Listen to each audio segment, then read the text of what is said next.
Good morning students. तो topic जो चल रहा है आपका वो चल रहा है वे प्रॉपर्टी जो पीरियोडिक टेबल में ट्रेंड्स करती हैं। तो अभी तक हमने दो प्रॉपर्टी पढ़ी हैं ऐसी, एक एटॉमिक साइज या एटॉमिक रेडियस कह सकते हैं और दूसरा पढ़ा था हमने आयनिक रेडियस। अब इसमें एक टर्म हमको और जानना है एटॉमिक साइज को लेकर के, आयनिक साइज को लेकर के। एटॉमिक साइज के बारे में मैंने बताया था कि जैसे ही हम किसी पीरियड में लेफ़्ट टू राइट चलते हैं तो एटॉमिक साइज छोटा होता जाता है। जो एटम का साइज है, जो एटॉमिक रेडियस है, वो डिक्रीज होती चली जाएगी लेफ़्ट टू राइट चलने पर ऐसे। लेकिन यहाँ जो डी ब्लॉक है, डी ब्लॉक में ऐसा नहीं होता। वो होता है स्क्रीनिंग इफ़ेक्ट की वजह से। मीन्स जैसे यहाँ साइज बड़ा होगा, फिर छोटे साइज का एटम होगा, फिर चलो इससे छोटा हो गया, उसके बाद जितना छोटा होना चाहिए था उतना छोटा नहीं होता और लगभग सारे जो एटम हैं यहाँ पर वो लगभग सेम साइज़ के आ जाते हैं। उसका रीज़न ये है, एक एग्ज़ाम्पल से समझ लो उसको। स्कैंडियम के और टाइटेनियम के एग्ज़ाम्पल से समझा देता हूँ मैं आपको। स्कैंडियम जिसके न्यूक्लियस में 21 प्रोटॉन है, तो यहाँ 21 प्रोटॉन क्या कर रहे हैं, इलेक्ट्रॉन को अपनी तरफ अट्रैक्ट कर रहे हैं जो आउटर इलेक्ट्रॉन है। और इसमें एक चीज़ का ध्यान रखना है, इसमें डी ऑर्बिटल भी आ जाता है। तो डी ऑर्बिटल के इलेक्ट्रॉन को मैं ऐसे दिखा देता हूँ। यहाँ पर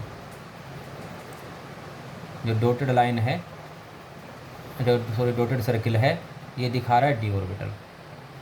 अच्छा, उसके बाद टाइटेनियम का एटम। तो टाइटेनियम के एटम का साइज़ पहले मैं स्कैंडियम के साइज़ जितना ही बना लेता हूँ, फिर बाद में इसको अट्रैक्ट करके छोटा होना होता है। उसके बाद आ गया डी ऑर्बिटल। अच्छा, स्कैंडियम में कितने प्रोटॉन थे? 21। टाइटेनियम में कितने आ जाते हैं? 22। तो इफ़ेक्टिव न्यूक्लियर चार्ज इसका ज़्यादा है। मीन्स यहाँ जो इलेक्ट्रॉन है उस इलेक्ट्रॉन को क्या करेगा, अपनी तरफ अट्रैक्ट करेगा, इसी को इफेक्टिव न्यूक्लियर चार्ज कहते हैं। लेकिन बीच में कौन आ गया, यहाँ पर आ गए डी ऑर्बिटल के इलेक्ट्रॉन। अब मान लीजिए इलेक्ट्रॉन है, तो इलेक्ट्रॉन इलेक्ट्रॉन के बीच क्या होगा, रिपल्शन होगा। ये इलेक्ट्रॉन क्या होना था, ये नीचे जाना था, लेकिन इस इलेक्ट्रॉन ने क्या कर दिया, उसको बाहर की तरफ धकेल दिया, रिपल्शन कर दिया उसमें। क्योंकि इलेक्ट्रॉन में दोनों में नेगेटिव चार्ज होगा और सेम चार्ज में क्या होता है, रिपल्शन होता है। तो इसको जितना अंदर आना चाहिए था, इसको ये जो इफ़ेक्टिव न्यूक्लियर चार्ज है अपनी तरफ जितना इसको अट्रैक्ट करता, उस अट्रैक्ट को किसने बचाव कर दिया इस इलेक्ट्रॉन का, उस अट्रैक्शन से डी ऑर्बिटल ने। इसी को कहते हैं शील्डिंग इफ़ेक्ट या स्क्रीनिंग इफ़ेक्ट भी कहते हैं।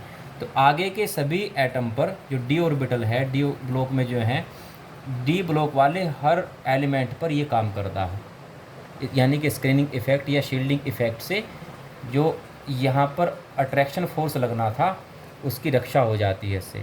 तो जितने भी एटम होंगे उन एटम के साइज लगभग सेम आ जाएंगे। मीन्स जो इफ़ेक्टिव न्यूक्लियर चार्ज है वो क्या करता है, वो अपनी तरफ धकेलता है, जबकि जो डी ऑर्बिटल है यानी कि शील्डिंग इफ़ेक्ट वो क्या करता है, बाहर की तरफ करता है इसको। तो यहाँ अंदर की तरफ करने वाला और बाहर की तरफ करने वाला बैलेंस हो जाता है, तब क्या होगा, सारे जितने भी एलिमेंट यहाँ पर रखे सबके साइज जो है वो सेम आ जाते हैं। इसको बोलते हैं शील्डिंग इफ़ेक्ट या स्क्रीनिंग इफ़ेक्ट। नेक्स्ट प्रॉपर्टी अब हमको देखनी है आयनाइजेशन एंथैल्पी। तो सबसे पहले तो आयनाइजेशन एंथैल्पी की डेफिनेशन और उसके बाद ये कैसे ट्रेंड करती है पीरियोडिक टेबल में। आयनाइजेशन एंथैल्पी क्या होती है कि मान लीजिए एक एटम है और इस एटम में न्यूक्लियस हुआ और उसका जो आउटर इलेक्ट्रॉन है, वैलेंस इलेक्ट्रॉन, इस इलेक्ट्रॉन को निकालने के लिए, जैसे सोडियम का इलेक्ट्रॉन निकलता है भाई, Na पॉजिटिव कैसे बनेगा, सोडियम क्या आता है 281 और इसका जब एक इलेक्ट्रॉन निकल जाता है क्या रह जाता है, Na पॉजिटिव, तो कितना हो जाता है 28।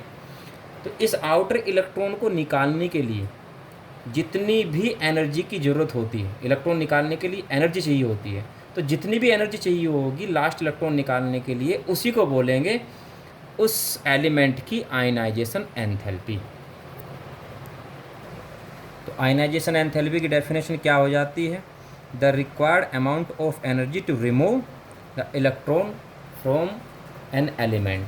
अच्छा, जब एक इलेक्ट्रॉन को निकालते हैं तो उस इलेक्ट्रॉन को निकालने में जितनी एनर्जी लगती है उसको कहते हैं फर्स्ट आयनाइजेशन एंथैल्पी।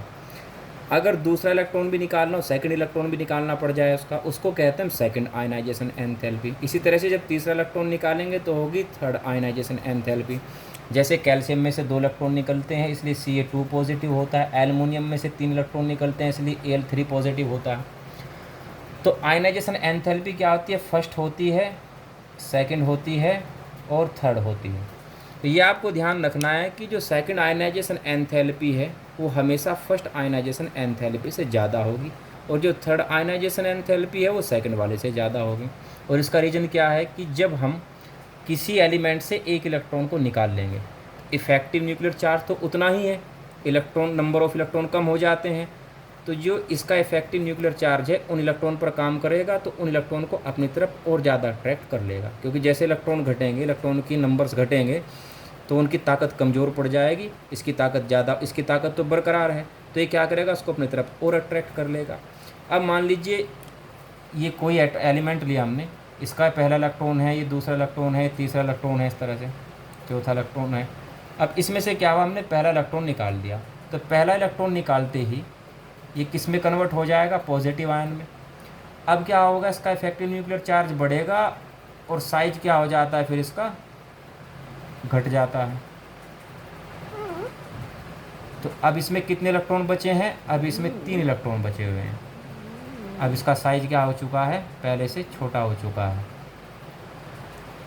अब जब हम दूसरा इलेक्ट्रॉन निकालेंगे तो फर्स्ट आयनाइजेशन एंथैल्पी थी, जब पहला इलेक्ट्रॉन निकाला जितनी एनर्जी हमको चाहिए थी।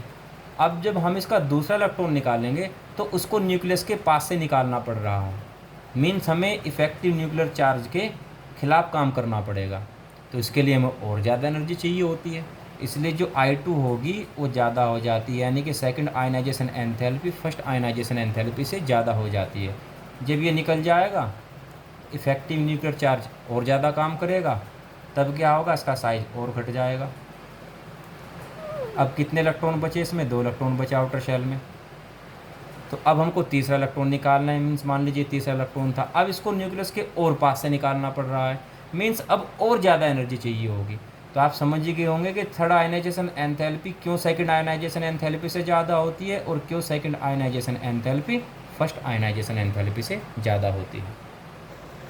तो आयनाइजेशन एंथैल्पी क्योंकि एनर्जी होती है, तो इसकी यूनिट हो जाएगी किलो जूल मोल इनवर्स। और जनरली आयनाइजेशन जो एंथैल्पी का यूज किया जाता है, फर्स्ट आयनाइजेशन एंथैल्पी का ही यूज किया जाता है, सेकंड और थर्ड आयनाइजेशन एंथैल्पी का यूज बहुत कम होता है। तो जब भी कहीं आयनाइजेशन एंथैल्पी लिखी हो तो उसको फर्स्ट आयनाइजेशन एंथैल्पी ही समझना चाहिए। तो ये तो थी आयनाइजेशन एंथैल्पी की डेफिनेशन। अब ये पीरियोडिक टेबल में कैसे ट्रेंड्स करती है, ये जो नेक्स्ट वीडियो होगी मैं उसमें आपको बता दूंगा कि कैसे पीरियड में चलने पर ये घटती है बढ़ती है, घटती है तो क्यों घटती है, बढ़ती है तो क्यों बढ़ती है, फिर ग्रुप में क्या होता है इसके साथ में। तो डेफिनेशन फिर से बता देता हूँ आयनाइजेशन एंथैल्पी की, ये एक एनर्जी होती है, एंथैल्पी का मतलब ही एनर्जी होती है, ये एक एनर्जी होती है। कौन सी एनर्जी होती है, जो आउटर इलेक्ट्रॉन को बाहर निकालने के लिए, रिमूव करने के लिए एलिमेंट से हमको चाहिए होती है। और 3 टाइप की होती है, फर्स्ट सेकंड और थर्ड। पहले इलेक्ट्रॉन को निकालने के लिए जितनी एनर्जी चाहिएगी वो first ionization enthalpy, second electron को निकालने के लिए जितनी एनर्जी वो सेकंड आयनाइजेशन एंथैल्पी, और थर्ड इलेक्ट्रॉन को निकालने के लिए थर्ड आयनाइजेशन एंथैल्पी। और आपको बस ये ध्यान रखना है इस बात का कि आयनाइजेशन एंथैल्पी का जब भी जिक्र होता है तो जनरली वो फर्स्ट आयनाइजेशन एंथैल्पी के लिए ही होता है। तो नेक्स्ट वीडियो में मिलते हैं फिर आयनाइजेशन एंथैल्पी कैसे ट्रेंड करेगी पीरियोडिक टेबल में। तब तक आप आयनाइजेशन एंथैल्पी की डेफिनेशन को याद कर लीजिए और बुक से इसको थोड़ा सा पढ़ लीजिए।